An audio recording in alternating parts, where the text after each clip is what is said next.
에베소서 4장 5절 주도 한 분이시요 믿음도 하나요 세례도 하나요 하느님도 한 분이시니 곧 만유의 아버지시라 만유 위에 계시고 만유를 통일하게 하시고 만유 가운데 계시도다.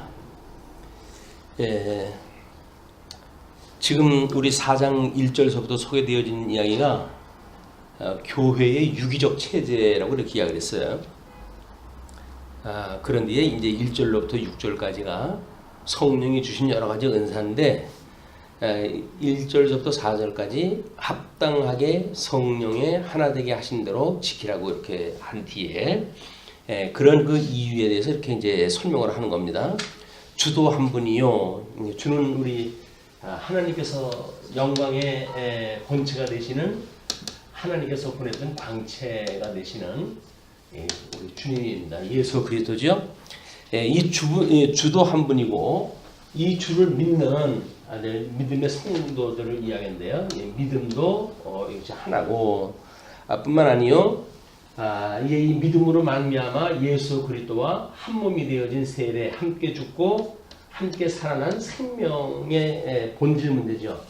이거는 영광의 이제 능력으로 인해 가지고 권능을 받고 일하게 되어지는 발현 성령의 열매가 발현되어지는 성도를 이야기를 합니다.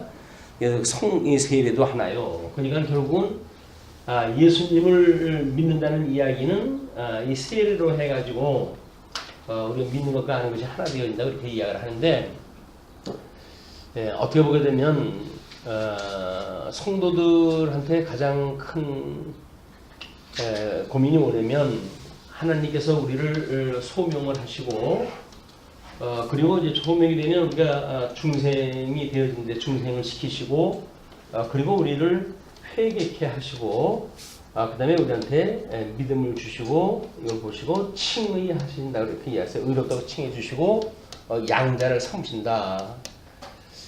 이렇게 되어졌는데 이 회개라고 하는 항목을 보게 되면 회개는 우리는 그걸 정리했다 해가지고 이 성화 단계에서는 회개가 아니라 자복이다 이렇게 이야기를 했다 하는데 그래서 마치 이쪽 회개는 단회적 우리 평생 단회적인 것이고 이 자복은 반복적이다 이렇게 가지고 구분을 짓거든요. 근데 성경에 자복이라고 하는 것과 회개라고 하는 것을 구분해서 설명하지는 않습니다.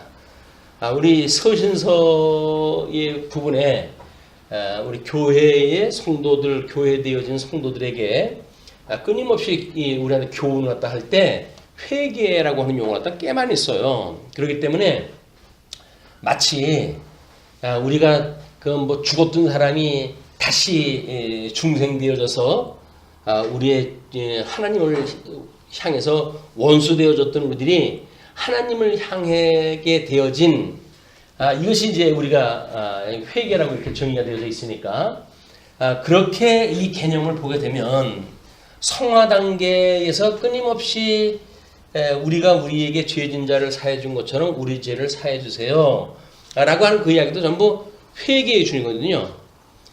그리고 우리를 시험에 들게 하지 마시고 악에서 구해 달라고 하는 기도도 우리가 세상을 향했던 마음이 있기 때문에 여전히 하나님을 향한 그런 생각을 갖도록 해달라고 하는 기도입니다. 이거를 알아듣기 좋게 하긴 한다고 구분을 줘가지고 예수님을 믿을 때 이제 세상을 향해서 우리 살던 생명들이 하나님을 향해서 살게 되어진 것 요것만 회개라고 놓는 것은 정당치가 않아요. 그래서 우리 이제 웨스트민스터 신앙고백이라든지 이럴 때 회개하게 되면 이 회개를 생명에 이르는 회개다. 이렇게도 설명을 하거든요. 생명에 이르는 회개. 그리고 교회 신학에서는 이거를 어떤 그 소극적인 회개와 적극적인 회개로 구분을 갖다 해요. 그래서 소극적이라고 하는 그 이야기는 어떻게 보면 객관적으로 내가 모르는 사이에 그냥 하나님께서 회개케 하는 그런 그 일, 우리를 전향시키는 그런 그 일이라고 한다면 능동적인 일이라고 하는 그 이야기는 끊임없이 우리가 그걸 인식을 하고 하나님 앞에 구하는 회개입니다. 잘못을 시인했다 하고. 그래서 이 문제가 해결이 안 되게 되면 단회적으로 이미 회개가 되어지는데 뭔 회개를 또 한단 말이냐? 라고 해가지고 이걸 자복이라고 하는 어떤 소극적 방식, 뭐 이렇게 고하는 정도의 걸로 놓게 되면 이렇게 하나님의 뜻을 따라 살아가려고 하는 성도들의 삶의 역동성이 떨어져요. 근데 이제 우리가 과거에는 이 회개라고 하는 것이 단회적인데 우리가 끊임없이 뭐 기도를 또 하면서 울고 불고 이렇게 용서해달라고 그러니까 이걸 자복이라고 하는 걸로 해가지고 구분을 지었어요. 그것이 뭐 그때 필요한 그런 그 상황인지는 모르겠습니다만은 우리가 우리 이제 한국 교회에서도 마찬가지죠. 우리 이제 이북에서 그 개성에서 기독교의 회개 역사가 일어나고 그러지 않습니까? 그런 그 역사를 마치 이 회개 운동이라고 생각을 할 텐데 그렇진 않다. 구약 성경에서도 마찬가지죠. 이 사람들이 유월절을 지키고 그리고 가나안 땅에 들어왔다 할지라도 무슨 뭐 미스바에 대한 회개라든가 뭐 수험 회개가 있거든요. 그러니까 이미 하나님 백성이 되어진 사람들이 회개하는 그 회개는 더욱 주관적이고 능동적이고 자기의 그런 역동성이 있는 이런 그 회개가 포함되어지기 때문에 그거를 그냥 어떤 자복 수준으로 해가지고 평가절하 한다든가 뭐 이렇게 하는 것은 우리의 신앙생활 성화를 갖다 해가면서의 우리의 삶을 스스로 들여다보고 우리가 어떻게 무엇을 잘못하고 있는지 그래서 끊임없이 사죄에 대한 이런 걸 구하는 그래서 우리 성령을 믿사오며 공교회와 그 다음에 성도의 교제와 그 다음에 우리 죄를 사해 주시는 것과 라고는 사죄의 문제가 신앙 고백으로 들어가 있는 거거든요. 이런 거를 알아듣기 좋다거나 또는 뭐 분별하기 좋게 한다거나 이런 명분을 걸어가지고 우리 성화 단계에서의 회개라고 하는 그런 개념은 그냥 자복 수준으로 논다고 하는 그 이야기는 신앙생활 해가는 우리한테 매우 역동력이 떨어져요. 역동성이 떨어져요. 이제 이런 그 문제이기 때문에 지금 세대가 하나라고 하는 그 이야기는 예수님과 한 몸이 되어졌다는 거 아닙니까 이제? 그러면 우리 하나님께서 예수 그리스도를 보내주시고 예수 그리스도를 보내줘가지고 우리 성령께서 우리로 하여금 믿음을 믿게 하시고 그리고 이 성령께서 우리로 하여금 예수님과 죽고 예수님과 함께 삶으로 해서 새로운 생명이 되게 되어진 이것이 하나의 지금 논리로 설명이 되어지고 있단 말이에요. 그렇기 때문에 지금 4장의 설명하는 주도 한 분이시고 믿음도 하나고 그 다음에 세례도 하나요 라고 하는 그 이야기는 앞에서 우리가 몸이 하나요 성령도 한 분이시니 그래서 이와 같이 너희가 부르심의 한 소망 안에서 부르심을 받았다. 그래서 우리 성도들의 몸이 하나라는 겁니다. 세례를 받음으로 해가지고 이것이 생명이라고 하는 그런 그 이야기는 어떻게 보게 되면 이 생명을 객체의 생명으로 볼 수도 있겠죠. 그러나 성도가 연합되어져 있는 이런 그 생명이라고 한다면 이건 객체적인 생명이 아니에요. 예수 그리스도 안에 있는 하나의 생명, 그걸 이야기를 한다. 그래서 생명의 근원이신 우리 하나님께로부터 우리가 생명으로서의 그런 그 공급을 받아가지고 끊임없이 존재하는 것. 그래서 이건 객체가 아니라 생명이라고 하는 예수 그리스도 안에서 하나인 몸된 교회라고 하는 걸로 연합이 설명이 되어지기도 하죠.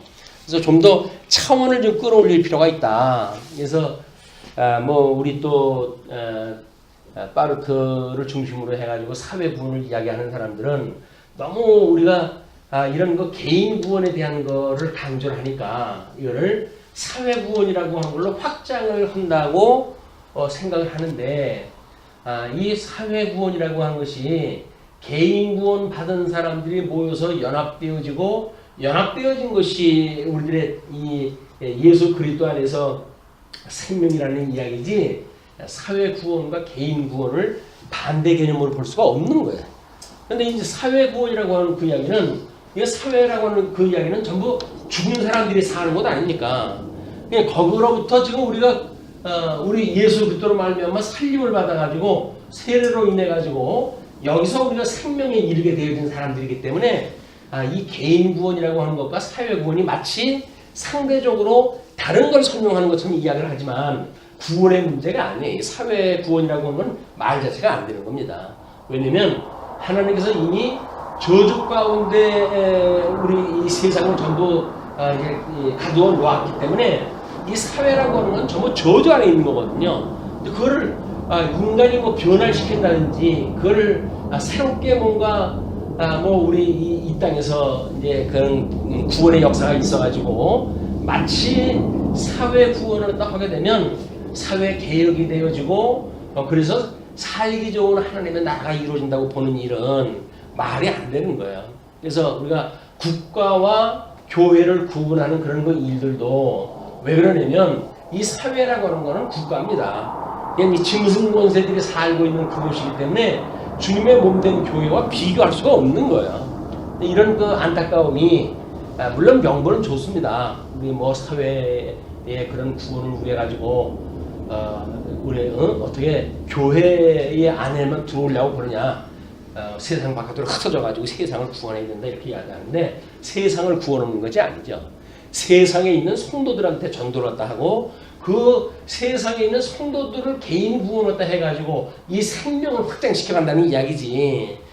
마치 어떤 자연 환경 운동이나 뭐 이런 걸 통해 가지고 뭔가 복원시키는 이렇게 저주 아래 아주 그 훼손되어져 있는 자연을 복원시키는 것이 마치 구원이라고 보는 일은 매우 잘못된 생각이다. 우리 지상 천국을 주장하는 사람들이 많습니다. 이 땅에서 천국이 이루어진다는 거거든요. 아니 대명천지 밝은 세상에 또 뭐 요즘은 그 블랙홀도 뭐 지구에 있는 과학자들이 힘을 모아가지고 사진으로 찍어낸다는 거 아니겠어요? 그런데 거기에 뭐 천국이 있다는 등 이런 이야기를 딱 하니까 그 사람들은 웃어요. 예. 아니 어떻게 지금도 그런 생각을 하나? 그런 얘기죠. 자기네들은 우주 공간에서 블랙홀이라고 하는 걸 찍어내고 지금 이러는 판인데 천국이 어디 공중에 있다고 해가지고 그걸 하늘만 쳐다보고 사냐 이런 이야기거든요. 그러니까 천하계와 천상계도 구분을 못하는 이런 지금 지경에 있기 때문에 기독교가 한없이 이 지하 어떤 지상의 일반 학문이나 일반 종교나 이런 거하고 동등시 되어지고 그렇기 때문에 기독교가 소위 말하는 생명 또는 뭐 영원한 세상 이런 것들이 별로 이 세상에서 빛을 볼 수가 없어요. 이게 이제 우리가 뭐 성경 해석을 인간 이성이 발달해가지고 나름대로 어떻게 해석을 하는가에 따라서 이 달라지기 때문에 그러는데 이성이 발달한 대로 읽는다는 이야기는 결국 인간적인 이해가 많아진다는 이야기입니다. 오히려 그것이 없으면 순수하게 성경만 가지고 우리가 구원에 대한 걸 이야기할 수가 있겠죠. 죄인의 입장에서 죄인의 눈으로 성경을 읽고 우리들의 이 구원 문제를 논하게 되어지게 되면 우리는 하나님 나라 있다고 하는 너무나 당연한 일이죠. 그걸 소망으로 살아간다는 건 당연한 일이죠. 근데 이게 먹물만 먹게 되어지게 되면 뭐 자연과학이 어떻고 사회과학이 어떻고 해가지고는 이거를 어떤 구원에 대한 문제, 영원한 구원에 대한 문제가 아니라 세상의 자연에 대한 어떤 훼손되어진 것을 회복하는 정도의 수준으로 좀 전락을 시키고 있다. 이런 맥락으로 우리가 이제 이해할 필요가 있어요. 그래서 지금 이렇게 주도 한 분이고 믿음도 하나고 세례도 하나인데 하나님도 한 분이시니 이거를 숨는 본체가 되시는 이 하나님도 한 분이시라는 거예요. 그러니까 곧 만유의 아버지시라. 만유 위에 계시고 근데 이거는 제1원인이라고 이제 과거서부터는 이렇게 이야기를 했던 겁니다. 어떤 그 원인이 되어지는 최초의 이런 것이 무엇인가에 대한 문제 아니에요. 우리가 지금 웨스트민스터 신앙고백을 공부하면서 제일 원인에 대한 것이 참 언급이 되지 않습니까? 그러니까 이제는 뭐 이 창조되어진 것도 뭐 자연 창조론을 주장하기도 하고 뭐 이렇게 이야기를 하는데 과연 우리 존재라고 하는 실존의 문제, 우리가 실제로 존재한다고 하는 것이 무엇일까? 아마 지난 시간에도 아마 그런 거 이야기를 한 것 같아요.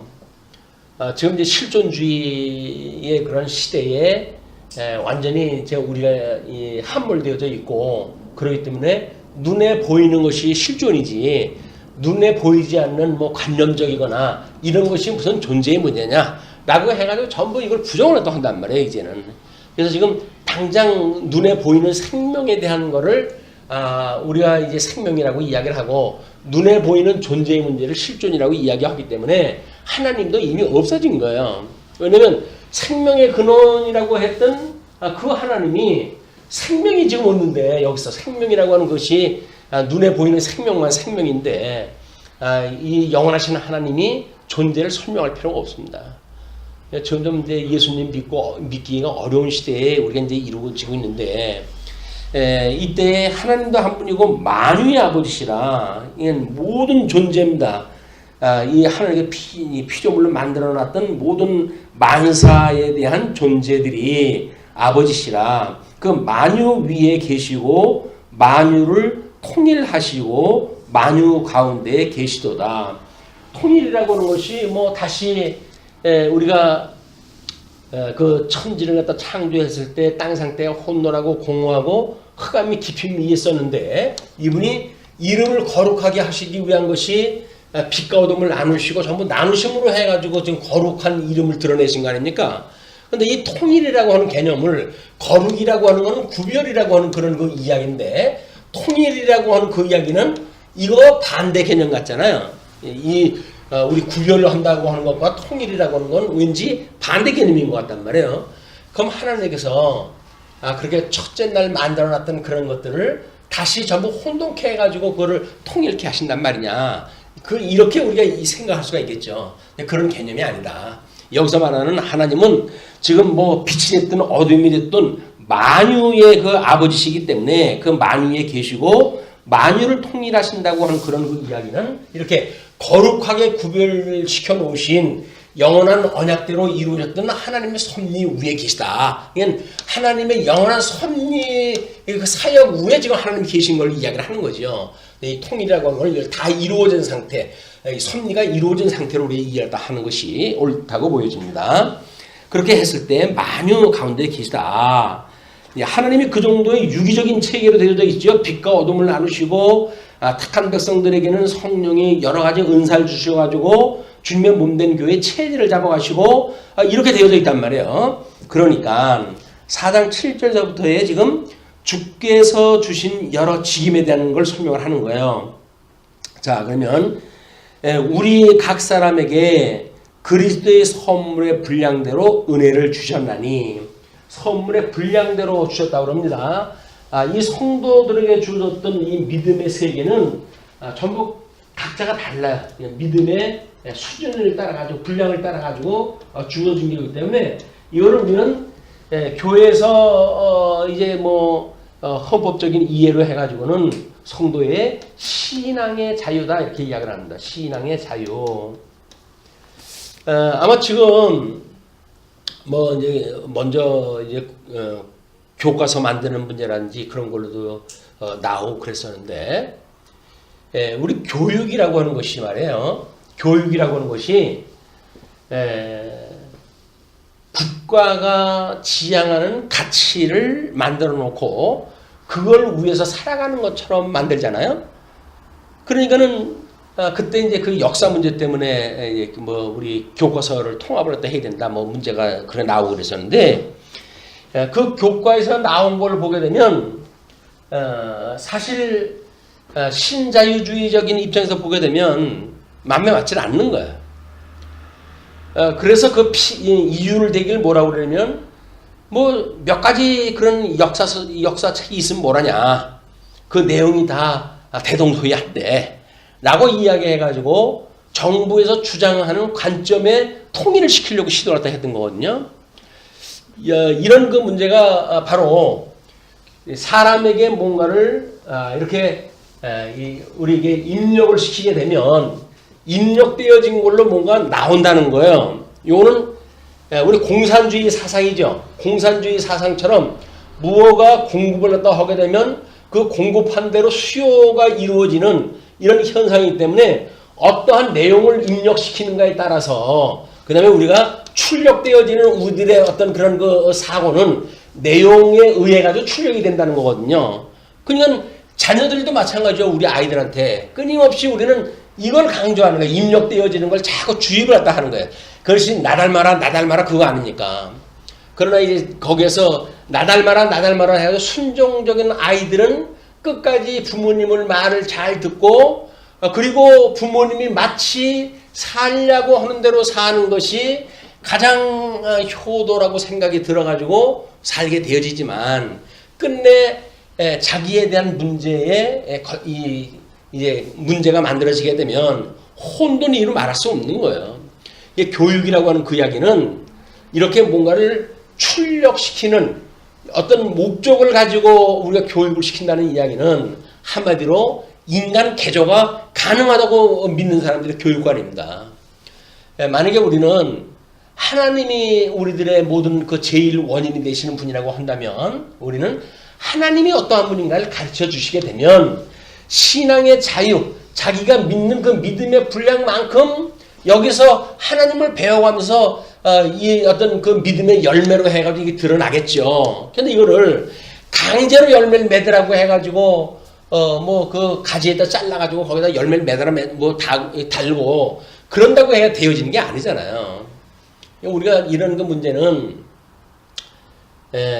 뭐 모든 교육기관에 대한 한계입니다. 이게 사람은 교육시킨 대로 변화가 되어지는 게 아니에요.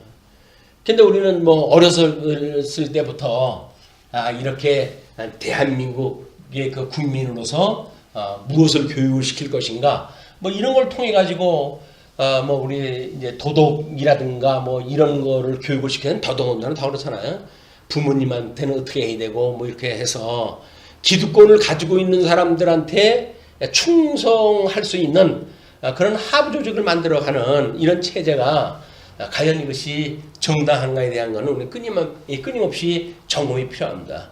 교회에서 교리적으로 우리가 뭘 가르친다라고 하는 그 이야기는 뭐예요?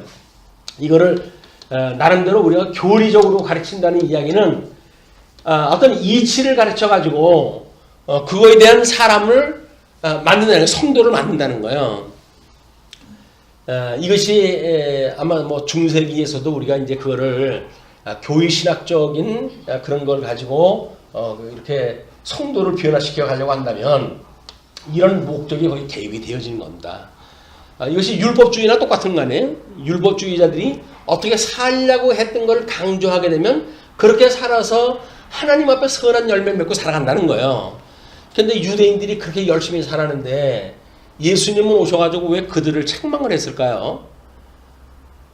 물론 무슨 하나님께서 살려고 했던 그런 방법하고 다르기 때문에 그렇다 이해하다 하는데 우리가 어떤 이 전제주의 뭐 지금 이북도 만약에 그런 그 정부에서 일정한 교육을 시켜가지고 일정한 기계적 인간을 만들어내는 것이 공산당들이 해가는 일들 아닙니까? 마치 우리 자연과학이 발달하고 그리고 이제 뭐 그런 자동 생산이 가능했을 때 인간을 하나의 부속으로 여기게 되어지는 이것이 인간의 자주성을 상실되어지는 아주 그 비관적인 그런 문제라고 보여집니다. 성도는 부속품이 아니에요. 객체가 여기서 이야기하는 것처럼 우리가 각 사람에게 그리스도의 선물의 분량대로 은혜를 주신 거예요. 그건 객체의 고유한 하나님이 주셨던 선물입니다. 그 선물을 무시하고 그를 우리는 획일화시키려고 하는 것이 교회 교육이라든지 이런 건 문제란 말이에요. 교육은 획일화시키는 게 아니에요. 어떻게 하나님께로부터 무슨 은사를 받았는가 믿음의 분량을 얼마큼 받았는가 라고 하는 거를 스스로 깨달아가는 과정이지 마치 어떤 하나의 부속품에 의해 가지고 이 결과물을 만들어내는 과학세계의 그런 그 일부분이 아니다. 성도는 철저하게 하나님께로부터 그리스도의 선물의 분량대로 은혜를 가져 주셔서 그러므로 이르기를 그가 위로 올라가실 때에 사로잡혔던 자들을 사로잡으시고 사람들에게 선물을 주셨다 하였도다. 시편 68편 18절 말씀이에요. 이건 승천하셨을 때에 사로잡혔던 자들, 그런 그 자들을 사로잡으시고 사람들에게 선물을 주었다. 이게 세례받은 자들에 대한 이야기죠. 세례를 받고 하나님 앞에 새 생명을 얻은 자들에게 하나님께 선물을 주셨다라고 하는 그것이 지금 선물의 분량대로 은혜를 받았다라고 하는 그런 논리란 말이에요. 자, 그러면 9절에 올라가셨다 하였은즉 땅 아래 낮은 곳으로 내리셨던 것이 아니면 무엇이냐. 이거는 우리 그 예수님의 어떤 신분을 이야기할 때 선제의 신분을 이야기하잖아요. 비하의 신분을 갖다 하고 승기의 신분을 갖다 이야기를 한단 말이에요. 그러니까 하나님이 지금 예수님이 하나님으로서 이 땅에 오셔가지고 하나님이 사람의 몸을 이 땅에 입고 오셨기 때문에 이분을 몰라보는 거예요. 그래서 예수님은 사람 보는 앞에서 행동하지 말라는 이야기는 당신처럼 하나님인데도 불구하고 비하의 신분으로 입고 오셔가지고 하나님의 일을 하기 때문에 그걸 하나님으로 알아보는 사람들이 아무도 없는 거예요. 나처럼 보지 않으면 안 된다는 겁니다. 그걸 사람 앞에서 뭐 손을 들고 구제를 하고 나발을 불고 이렇게 하면서 뭘 한다고 이야기를 하는데 예수님은 비하의 신분을 입고 이 땅에 오셨기 때문에 그걸 하나님으로 인정한 사람들이 아무도 없어요. 이것이 예수님이 하나님의 뜻인 그 법을 이게 행법으로 해가지고 이루시는 사건이다. 이런 맥락으로 이제 우리가 이해를 할 수 있는 거예요. 그래서 이렇게 낮은 곳으로 내렸던 것이 아니면 무엇이냐. 비하의 신분을 가지고 그분이 올라가셨다는 거 아니에요. 그러니까 내리셨던 그가 곧 모든 하늘 위에 오르신 자니 이는 만물을 충만하게 하려 함이라. 그냥 이렇게 우리 어떤 그 하나님 앞에 통일을 갖다 하게 했던 하나님의 섭리를 따라가지고 예수 그리스도가 이거를 충만케 하시는 이런 사역을 지금 예수님이 하신단 말이에요. 뭘로? 승기의 신분을 갖다 한다는 거죠. 승기의 신분으로 이걸 다 하신다. 네, 그걸 또 하기 때문에 그걸 충만하게 하시기 위해서 그 이야기죠. 거기서 11절로 12절 직임은 성도를 온전하게 하여 그리스도의 몸을 세우심이다. 이렇게 이야기합니다. 그가 어떤 사람은 사도로, 어떤 사람은 선지자로, 어떤 사람은 복음 전하는 자로, 어떤 사람은 목사와 교사로 삼으셨으니, 그 충만하기 위해 가지고 하늘 위에 올라가셔서 성령을 보내시고 성령으로 하여금 우리들에게 그런 선물의 그리스도의 선물의 분량대로 은혜를 주셔서 이런 그 일을 하게 하셨단 말이에요. 그래서 어떤 사람은 사도, 어떤 사람은 선지자, 어떤 사람은 복음 전하는 자, 어떤 사람은 목사와 교사로 삼으셨으니 이게 전부 복음 전하는 자들 안에 이 주었던 내용들이 전부 증인입니다. 증인.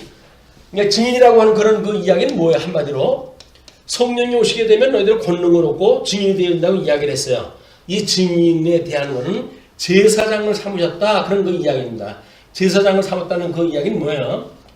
결국은 예수 그들 증거함으로 해서 땅에서 매면 하늘에서도 매이고 땅에서 풀면 하늘에서 풀리는 제사장 역할을 감당하기 위해서 제사장을 하나님께 만드시는 일이란 말이에요. 그게 우리들을 그렇게 각양 은사를 주어가지고 이제 그 삼으셔가지고 하시는 일은 성도를 온전하게 하여 봉사의 일을 하게 하며 우리가 온전하게 되어지게 되면 이 제사장이 되어지게 되면 그 다음에 봉사의 일을 갖다 할 수밖에 없도록 되어져 있는 거죠.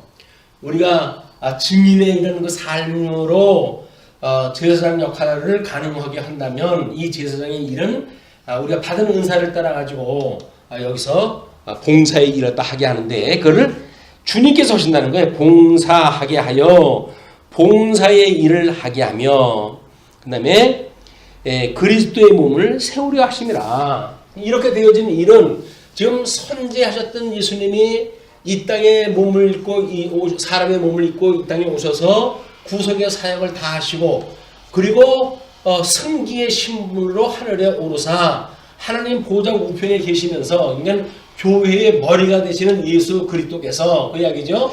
주님의 몸된 교회를 이런 제사장을 삼고 성도들로 하여금 봉사의 일을 갖다 하게 해서 이 일은 주님의 몸된 교회를 세우는 일이다. 그 이야기예요. 세우는 일이다. 결국 머리 대신 예수님이 성령을 보내주셔가지고 당신의 몸을 완성하게 되어지는 것, 이것이 주님이 하시는 일이에요. 이걸 주님이 해간다고 하는 걸 깨닫게 되면 우리 받은 은사를 따라서 우리가 봉사의 일을 하게 하신다고 그러는데 이거를 뭐 이렇게 입력을 시켜가지고 이렇게 하면 이렇게 해야 되고 저렇게 해야 되고 해가지고 마치 출력되어지는 거에 의해서 입력되어지는 거에 의해서 출력되어지는 걸로 알게 되면 이제 엄청난 이제 오류가 만들어지는 거예요. 뭐 교회에서 지금 가르치는 문제가 이제 우리 인간의 도덕에 대한 문제, 삶에 대한 문제 이런 걸 갖다 했을 때 대부분 말씀대로 산다는 걸 어떻게 이해를 하고 있냐면 우리 하나님께서 창조를 다 하셨을 때 하나님의 형상을 따라 만드셨기 때문에 모든 천지 창조, 이 천지 창조의 질서를 따라 사는 것이 하나님의 뜻이다 이렇게 이야기를 하거든요. 자 그러면 창조 질서를 지금 따라서 살아간다고 한다면 이제 그거에 의해서 살아가는 거예요. 뭐 사회 구원도 마찬가지고 자연 뭐 우리 그런 그 운동도 마찬가지입니다. 그게 우리는 이 자연 질서, 창조 질서를 지켜야 된다는 거예요. 뭐 예를 들어서 우리 여자와 남자의 어떤 뭐 이 부부 생활, 가정 생활 이런 것도 전부 천지 창조의 질서를 따라서 그래야 된다는 거 아닙니까? 요즘 만약에 여자고 남자고 결혼을 안 하려고 한단 말이에요. 왜 결혼을 갖다 해야 됩니까? 하나님이 천지 창조를 갖다 했을 때 생육 번성하라고 했으니까 그 질서를 따라서 결혼하고 그렇게 자식을 낳고 이래야 하나님의 뜻이 이루어지지. 이걸 그렇게 질서를 안 잡아가지고 어떻게 하나님의 뜻이 이루어지겠느냐. 이것이 교회 교육의 주예요. 이게.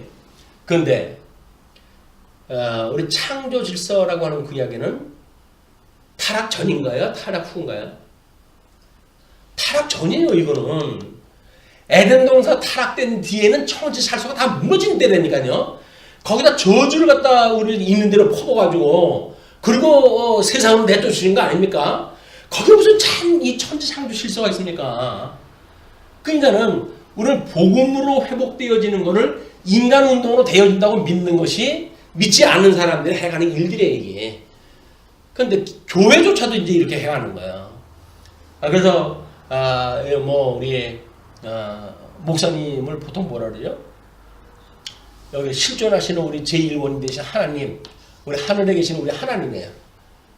이 하나님을 우리가 아버지라고 불러요. 하나님 아버지 이렇게 불러요. 그리고 우리 육을 낳은 분을 뭐라 불러요? 날 낳아주신 아버지 이렇게 불러요. 근데 주님의 몸된 교회에서 성도를 가르치는 사람을 뭐라고 불러요? 영의 아버지 이렇게 불러요. 영의 아버지. 아니 목사가 무슨 영의 아버지입니까? 영의 아버지가. 영의 아버지라고는 함정에 빠지게 되면 그 다음에 꼼짝달싹을 못해요. 왜? 이 질서를 따라가지고 목사가 시키는 대로 해야 되니까. 그러니까는 종으로 사는지 뭘로 사는지도 모르고 충성봉사하면서 우리는 잘 살고 있다고 이렇게 우리가 착각을 하는 겁니다. 영의 아버지는 영의 아버지고 우리 이 하늘에 계시는 아버지가 영의 아버지지.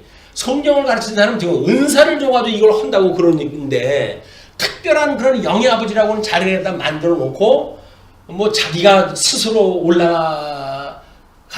처음엔 자기가 올라갔을지 몰라요. 그리고 그렇게 교육을 시키겠죠. 그럼 다른 사람이 떠받치기 시작을 하게 되면 영의 아버지 자리를 갖다 자기가 확보를 다 하는 거예요. 이게 모든 이단들이 이것 때문에 이제 지금 이 아리를 갖다 하는 겁니다. 그런데 이단만 그러는 게 아니잖아요. 어디 목사님 말씀에 그 불순종으로 그럽니까? 순종을 갖다 해야 된다고 생각이 드니까 목사님 말씀은 순종을 갖다 해야 된다는데 목사님 말씀을 순종하는 게 아니에요. 우리는 하나님의 말씀에 순종을 해야지. 왜 거기 인간이 개입을 해가지고 인간이 거기서 지가 하나님 자리를 꿰차고 있냐고요. 그냥 누구든지 하나님 자리를 꿰차려고 한다면 그거는 성경을 완전히 무너뜨리는 일이다 하는 거다. 근데 이건 아무리 우리가 교육을 갖다 해도 세상이 워낙 그런 속에서 살아가고 있기 때문에 쉽게 우리가 승복하기가 어려운 그 일일지도 몰라요. 자, 그런데 그렇게 그리스도의 몸을 세우려 하심인데 13절 요동치 않게 하기 위해서 분량이 충분한 데까지 이른다고 그렇게 이야기를 합니다. 우리가 다 하나님의 아들을 믿는 것과 아는 일에 하나가 되어 온전한 사람을 이루어 그리스도의 장성한 분량이 충만한 데까지 이르리니, 성도는 결국은 이렇게 예수 그리스도로 생명을 공급받아가지고 예수 생명을 공급을 받아가지고 하나님께 주셨던 은사 받은 자들에 의해서 그런 봉사를 받게 되어지고 봉사를 받게 되어지게 되면 지금 몸으로서의 온전케 되어져 가는 이거를 우리 주님께서 하신단 말이야. 머리 위에 주님께서 이걸 하신다는 거예요. 그러니까 우리는 봉사의 일을 갖다 한다는 이야기는 뭡니까? 그냥 증인의 역할을 다 하는 거예요. 우리는 너희들이 성령이 오시게 되면 권능을 받고 이렇게 증인이 될 것이야 라고 이야기를 했기 때문에 그냥 증인의 역할을 하기만 하면 되는 거예요. 예수님은 이런 분입니다. 예수님이 바로 우리 하나님의 아들로 오셨습니다. 그분을 믿는 것이 생명입니다. 그분으로 말미암아서 그 주님의 몸된 교회가 온전하게 되어집니다. 라고는 하나님에 대한 교육이 되어야 되는데 하나님에 대한 교육이 아니라 전부 이런 어떤 체제 완성에 대한 이런 것들이에요, 전부. 근데 이건 매우 위험한 교육 방법이에요. 세상의 교육 방법도 이러면 안 된다는 겁니다. 좀 의식 있는 사람들은 이게 안 된다는 거예요. 전제주의적인 그런 방식으로 해가지고 국가주의에 의해서 국가의 통치자들이 마치 백성을 자기의 어떤 부속물로 여겨가지고 이러고 저러고 하는 것은 말이 안 된다. 그런 거 이야기거든요. 근데 주님의 몸된 교회에서조차 이렇게 되어지게 되면 소망이 없습니다. 그러니까 그렇게 이제 우리 장성한 분량이 충만한 데까지 이르게 되어지는데 14절로 16절 보시게 되면 그리스도께서 연락하고 상합하여 스스로 세우심을 이야기해요. 자, 이는 우리가 이제부터 어린아이가 되지 아니하여 사람의 속임수와 간사한 유혹에 빠져 온갖 교훈의 풍조에 밀려 요동하지 않게 하려 합니다. 왜 하나님께서 우리로 하여금 이렇게 온전케 해가는가? 이 온전케 한다는 이야기는 뭔가? 그것이 믿는 것과 아는 것이 하나가 되어지는, 그래서 예수 그리스도와 우리가 한 몸이 되어져서 주님의 몸된 교회에 이런 성도로서 주님의 몸된 교회로서 하나가 되어져 가지고 이렇게 우리 공격하는 음녀의 권세나 짐승 권세에도 무너뜨리지 못하는 교회를 만들어 가시기 위해서 그렇다. 이거는 근데 마태복음에서는 뭐라고 명제적으로 설명을 합니까? 내가 너희들 주는 그리스도시요 살아계신 하나님의 아들이신다 라는 신앙 고백 위에 주님의 몸된 교회를 세울 거야. 그러나 이제 음부의 권세가 무너뜨리지 못하는 교회를 내가 세운다 이렇게 이야기를 했단 말이에요. 그러니까 음녀의 권세가 무너뜨리지 못하는 교회를 세우신다고 하는 명제가 소개가 되어졌지만 그걸 어떻게 할 것인가 라고 하는 구체적인 것이 지금 에베소서 4장 이후에 소개가 되어지는 거야. 온전케 하는 걸 어떻게 하시는지 그거를 이렇게 증인을 불러가지고 그들에게 이제 그 복음을 증거할 수 있는 이런 그 은사를 갖다 주시고 그래서 봉사의 일을 갖다 하게 해가지고 주님의 몸을 온전케 해간다. 그러니까 우리는 주님의 몸이 주님께서 우리 음배영상 무너뜨리지 못하는 교회를 세운다고 그랬는데 뭘 우리가 뭐 이러고 저러고 할 게 뭐가 있느냐? 그런데 그렇지 않아요. 주님께서 이렇게 명제적으로 설명을 했지만 그 복음서에서는 지금 언약 아니에요, 이게. 그러면 서신서에 성취되어지는 것은 구체적으로 이런 모습을 통해 가지고 음부의 권세가 무너뜨리지 못하는 교회를 세우신다고 했는데 그거는 우리들로 하여금 제사장을 삼아서 이렇게 봉사의 일을 갖다 해가지고 온전케 해가시는 일을 갖다 해서 이런 미혹의 영들에게 스스로 이겨낼 수 있는 교회를 마신다는 이야기로 이걸 우리가 믿는 거예요. 그래서 이걸 천상사역이라는 이야기를 합니다. 그리스도 천상에서 이기를 다 해준단 말이에요. 자, 그렇게 한 뒤에 이제 그렇게 그 참된 오직 사랑 안에서 참된 어린아이가 되지 아니하여 사람의 속임수와 간사한 유혹에 빠져 온갖 교훈의 풍조에 밀려 요동하지 않게 하려 함이라. 이거는 세상에 놀려고 다르게끔 이게 돌아가기가 한단 말이야, 하나님께서는. 근데 교회에서 세상 교육처럼 시켜버리게 되면 이미 이런 그 풍조가 교회 안까지 밀려 들어온 겁니다. 이게 오직 사랑 안에서 참된 것을 하여, 사랑 안에서, 사랑이라고 하는 것은 우리 율법과 선지에 대한 대강령이라고 그렇게 이야기를 했어요. 그 대강령이기 때문에 구약 성경 전체가 말하는 것이 사랑이에요. 그러니까 그 사랑이 하나님이 얼마나 이제 그 창세전에 예정되어 자를 사랑하셨는지, 그를 예수님을 통해 가지고 이 비하의 신분을 두어주고 구원의 역사를 해가신 거 아닙니까? 그러니까 그 사랑을 깨닫지 않고 우리가 무슨 일을 한다는 건 다 소용이 없어요. 그걸 우리가 뭐 교조주의니 또는 뭐 율법주의니 또는 뭐 주지주의니 주종주의니 이런 거 이름을 붙이는 거는 사람의 힘으로 하겠다는 거예요. 그게 그렇게 되질 않는 거다. 그래서 오직 사랑 안에서 참된 것을 하여, 참된 것이라고 하는 것은 우리 십자가의 도라고 이렇게 얘기했어요. 좋은 것, 참된 것, 진리, 참된 것을 하여 범사에 그에게까지 자랄지라. 우리가 하나님에게 충성하여서 이제 순종하기 위하여 십자가에 못 박아 죽었던 예수님만큼 우리가 자라게 되면 우리도 이제 그 주를 위해서 목숨을 걸 수가 있을 정도 가겠죠. 그래서 그는 머리니 곧 그리스도라.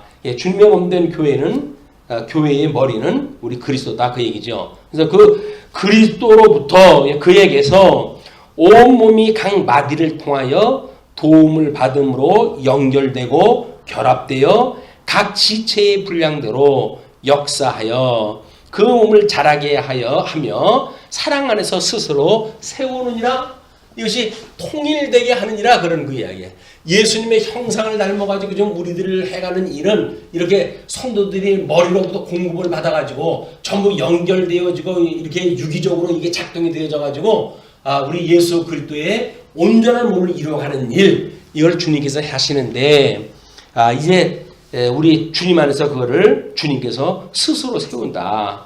이는 아까 그 이야기에서 사랑 안에서 참된 것을 우리에게 해가지고 그에까지 자랄 것이라고 이야기를 했는데, 마지막에 뭐라냐면 우리는 사랑 안에서 스스로 세우신다, 이렇게 이야기했어요. 하나님의 사랑으로 인하여 우리가 구원을 받았다고 한다면 우리 하나님의 사랑을 인하여 온전하게 되어져 가는 일입니다. 이 온전하게 되어진다는데 지체의 사랑, 아까는 우리가 온전하게 우리 구원에 대한 걸 뭐라 그랬어요?